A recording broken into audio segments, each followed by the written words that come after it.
Hello guys, so quick update lang po tayo dito sa may AB Capital application, no? So dito nga guys ay pang 6 days na po nito today and then still paying pa rin talaga. So ito yung winidraw natin dyan, yung ating earnings.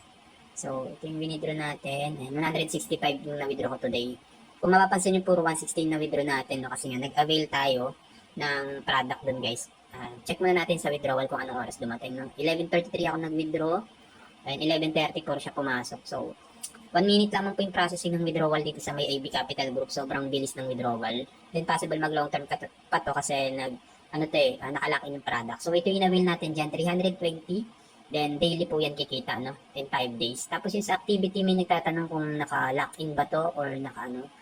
Actually, di ako nag-avail nito kasi panigurado naka-lock in to guys, no? So nag-wait na lang ako dun sa mga daily product na darating. Or kung meron man darating sa activity product, which is yung mabilisan lang, hindi siya 50 days. So, sobrang tagal na 50 days, then possible naka-lock in po ito. So, pag-isipan nyo kung mag-avail kayo niyan, no? Tapos, ang kinaganda dito sa stable din, ito naman, 45 days ang lock-in. So, ayan. Pero ito guys, pag mas mataas yung VIP mo, ito naka-daily kasi itong nasa welfare. So, mas marami ka ma-avail na welfare product, no? Check nyo na yung VIP nyo guys sa may, dito sa may VIP. Dito sa may VIP level, ayan. So, ako level 1 pa lang. So, ayan, kailangan daw kasi total 4,320 yung ma-invest bago maging VIP level, VIP level 2, no? So, yun. So, yun, sa mga magta-try, no? Ilalagay ko na lang po yung link dito sa may pin comment. And then, kung may tanong po kayo, mag-comment na kayo sa may comment section. And then, disclaimer lang po, no? Hindi ko po kayo pinag-invest. Pinapakita ko na until now is paying pa rin talaga itong AB Capital. And then, pang 6 days na po today. Sa mga sasabay, palagi ko lang po pinapaalala, always think twice. Do your own research and then yung extra. Pero nyo lang po yung gamitin nyo sa pag-invest. Yun naman guys, maraming salamat. God bless you, bye. Hello guys, so quick update lang po tayo dito sa may AB Capital application, no? So dito nga guys ay pang 6 days na po nito today and then still paying pa rin talaga. So ito yung winidraw natin dyan, yung ating earnings. So ito yung winidraw natin, 165 yung na-withdraw ko today. Kung mapapansin nyo puro 116 na withdraw natin, no? Kasi nga nag-avail tayo ng product dun guys.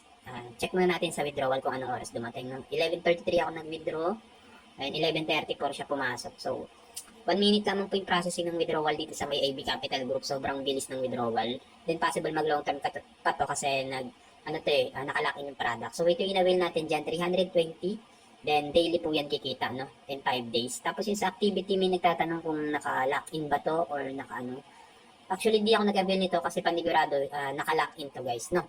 So nag-wait na lang ako dun sa mga daily product na darating. Or kung meron man darating sa activity product, which is yung mabilisan lang, hindi siya 50 days. So, sobrang tagal na 50 days, then possible naka-lock in po ito. So, pag-isipan nyo kung mag-avail kayo niyan, no? Tapos, ang kinaganda dito sa stable din, ito naman, 45 days ang lock-in. So, ayan. Pero ito guys, pag mas mataas yung VIP mo, ito naka-daily kasi itong nasa welfare. So, mas marami ka ma-avail na welfare product, no? Check nyo na yung VIP nyo guys sa may, dito sa may VIP. Dito sa may VIP level, ayan. So, ako level 1 pa lang. So, ayan, kailangan daw kasi total 4,320 yung ma-invest bago maging VIP level, VIP level 2, no? So, yun. So, yun, sa mga magta-try, no?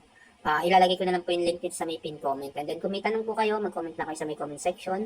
And then, disclaimer lang po, no? Hindi ko po kayo pinag-invest. Pinapakita ko na until now is paying pa rin talaga itong AB Capital. And then, pang 6 days na po today. Sa mga sasabay, palagi ko lang po pinapaalala, always think twice. Do your own research and then yung extra. Pero nyo lang po yung gamitin nyo sa pag-invest. Yun naman guys, maraming salamat. God bless you, bye.